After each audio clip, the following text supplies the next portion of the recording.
안녕하십니까. 7월 2일, 2020년 7월 2일 목요일 아침이 되었습니다. 오늘 함께 묵상할 말씀은 창세기 24장 1절부터 9절까지의 말씀을 보도록 하겠습니다. 자, 1절 말씀부터 읽겠습니다. 아브라함이 나이가 많아 늙었고 여호와께서 그에게 범사의 복을 주셨더라. 아멘. 자, 본문은 1절부터 아브라함이 나이가 많아서 늙었다 이렇게 설명을 하는데, 이때 그의 나이가 140세 정도라고 생각을 합니다. 아브라함이 100세 이삭을 낳았죠. 21장에서 봤습니다. 그리고 이삭이 40세 리브가를 아내로 맞이하게 됩니다. 25장에서 그 내용을 보게 될 것입니다. 아브라함이 갈대아 우르를 떠날 때가 75세였습니다. 어느덧 65세 세월이 지나서 140여 세가 된 것이 나이가 많이 들었습니다. 여호와께서 그에게 복을 주셨다. 자, 아브라함은 이 처음부터 하나님의 복을 약속받은 사람이에요. 즉 하나님이 복을 주셨죠. 그 이후로도 복에 대한 약속을 계속해서 반복적으로 받았습니다. 특별히 이삭을 얻은 것은 그 약속이 실현된 대표적인 사례라고 할 수 있죠. 그런데 그가 복을 받았다 이렇게 명시되는 본문은 이 구절이 처음이에요.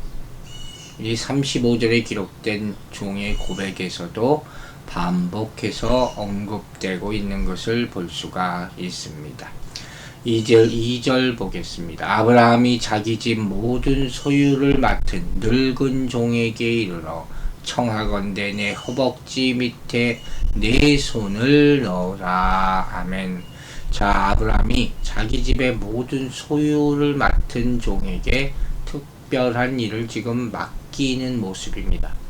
이 종이 누구인지 아직 나오지는 않아요. 그러나 아브라함이 집의 소유, 모든 소유를 맡길 정도로 깊이 신뢰하는 종이었음을 우리가 알 수가 있죠. 그러니까 아브라함은 이렇게 신실하고 신뢰할 만한 종에게 남은 인생에서 가장 중요한 일 뭐겠습니까? 바로 아들의 혼사 문제죠. 며느리를 맡는 일을 맡기려고 지금 하고 있는 것입니다. 근데 이것은 명령하는 것이 아니에요. 들어보면 아주 간절히 부탁을 하는 청원의 형태를 띠고 있습니다. 청하건대라고 표현하고 있지 않습니까? 그리고 나서 더욱더 놀라운 것이 바로 맹세하게 했습니다. 허벅지 밑에 손을 넣고 맹세하게 했다. 지금 일반적이고 평범하게 종에게 일 시키는 것이 아니라 아주 중요한 일을 부탁하고 있는 그런 장면이죠. 여기서 허벅지 밑에 손을 넣는 것은 아주 특별히 엄숙한 약속, 언약의 맹세 행위라 이렇게 봅니다. 이 허벅지는 보통 여기서 허벅지가 가리키는 바는 생식기예요. 남자의 생식기.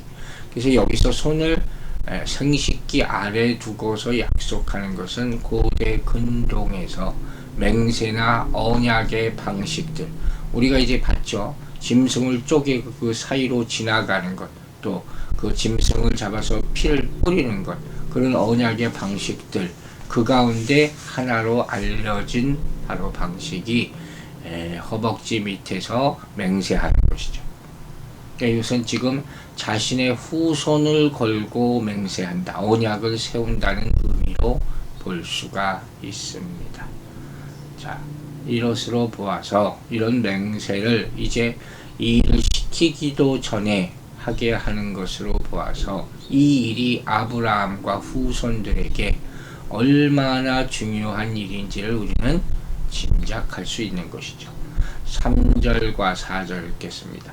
내가 너에게 하늘의 하나님 땅의 하나님이신 여호와를 가리켜 맹세하노니 너는 내가 거주하는 이 지방 가나안 족속의 딸 중에서 네 아들을 위하여 아내를 택하지 말고 내 고향 내 족속에게로 가서 네 아들 이삭을 위하여 아내를 택하라. 이 맹세를 하게 하는 이유가 나옵니다. 먼저 이 맹세는 하늘의 하나님과 땅의 하나님을 가리켜서 하는 맹세. 그분이 보증이 되시는 맹세니까 절대로 지켜야 하는 맹세죠. 하늘의 하나님은 창조주 하나님을 뜻하죠. 땅의 하나님은 언약의 하나님을 가리키는 그런 말입니다. 이 하늘의 하나님, 땅의 하나님이라는 표현은 이제까지 아브라함의 삶과 깊은 연관이 있는 그런 말씀입니다. 즉 아브라함의 삶을 돌아보면 하늘의 하나님의 선택과 명령에 따라서 갈대아 우르를 떠나면서부터 시작되는 거예요. 그리고 땅의 하나님의 언약을 신뢰함으로써 이제까지 살아왔다 해도 과언이 아닙니다. 그래서 이 모든 것을 주관하신 하나님을 가리켜 맹세할 것을 종에게 지금 요구하고 있는 거예요. 이런 하나님이 나와 함께 하셨기 때문에 너도 이 하나님과 함께 해야지 그 하나님이 인도하시고 보호해 줄 수가 있다 하는 거죠.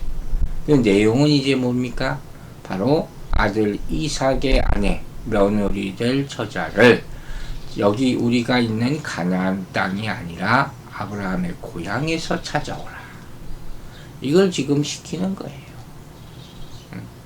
아브라함은 하나님의 언약이 반드시 이루어질 것을 믿기에 기억하고 있기에 가나안 족속의 딸이 아니라 친족의 여자를 이삭의 아내로 택하기를 원했던 것입니다. 그래서 그 이삭이 그 아내를 통해서 또한 약속의 후손을 잇도록 하려는 것. 이것이 바로 의도죠. 그래서 그런 결단을 내리고 맹세를 하게 하는 것이죠. 즉 이 말은 아브라함의 가족들 후손은 가나안 족속과 섞이면 안 된다는 의미예요. 가나안 족속은 당시 가나안에 살고 있었지만 언젠가 쫓겨날 것이잖아요. 우리는 그걸 알고 있죠. 아브라함과 그의 후손들이 그 땅을 차지하게 된단 말이에요. 바로 이 이유 때문이에요. 자, 이 말씀 우리에게 어떤 교훈을 줍니까? 바로 이와 같이 예수 그리스도를 믿음 아브라함의 자손, 믿음의 자손이죠. 된 사람들은 세상과 동화돼서는 안 된다는 말씀입니다. 우리는 약속의 땅에 도착하는 그날까지 거룩하게 살아야 할 줄로 믿습니다. 우리 에베소 말씀을 통해서도 이 말씀을 배우고 있잖아요. 새하늘과 새 땅을 향해 나아가는 순례의 길은 점점 더 거룩해지는 성화의 길이라 할 수 있어요. 이 성화의 길을 거부한다면 약속의 땅도 거부하게 되는 것이에요. 처럼 예수 그리스도의 보혈로 의로워진 사람은 의롭게 살아가야 할 줄로 믿습니다. 여러분은 어떤 소원을 지금 가장 큰 소원을 가지고 있습니까? 우리에게는 거룩함에 대한 소원이 분명히 있어야 하는 것입니다. 하나님이 주신 새하늘과 새 땅이 거룩한 곳이고 그곳에 거하는 사람도 마땅히 거룩해야 하는 것입니다. 그러나 스스로의 힘으로 거룩해질 수는 없죠. 바로 예수 그리스도의 십자가의 대속으로 죄 사함을 받아야지 거룩해질 수 있는 것입니다. 그러므로 우리는 장차 거할 새 하늘과 새 땅에서 뿐만 아니라 이 땅에서도 거룩해야 합니다. 여러분은 지금 이 땅에서 거룩한 삶을 살기 위해서 어떤 노력을 하고 있습니까? 오늘은 어제보다 더 거룩해져야 하고 내일은 오늘보다 더 거룩해져야 할 줄로 믿으시기 바랍니다. 이제 5절 말씀 보겠습니다. 종이 이르되 여자가 나를 따라 이 땅으로 오려고 하지 아니하거든 내가 주인의 아들을 주인이 나오신 땅으로 인도하여 돌아가리까. 아멘.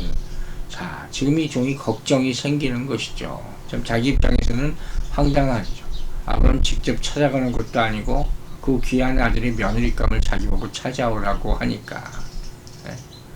그래서 물어보는 거예요. 만약에 그 여인을 찾았는데 그 여자가 오지 않으려고 하면 어떻게 해야 됩니까? 그러면 이삭을 데리고 그쪽으로 가야 되는 거 아닙니까? 당연히 물어볼 수 있는 그런 질문이에요.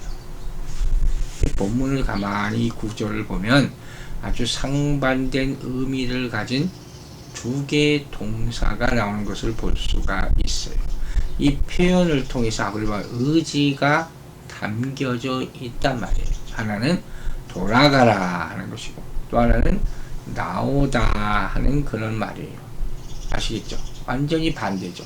자, 아브라함은 갈대아 우르를 나와서 하나님이 약속하신 가나안 땅으로 왔습니다.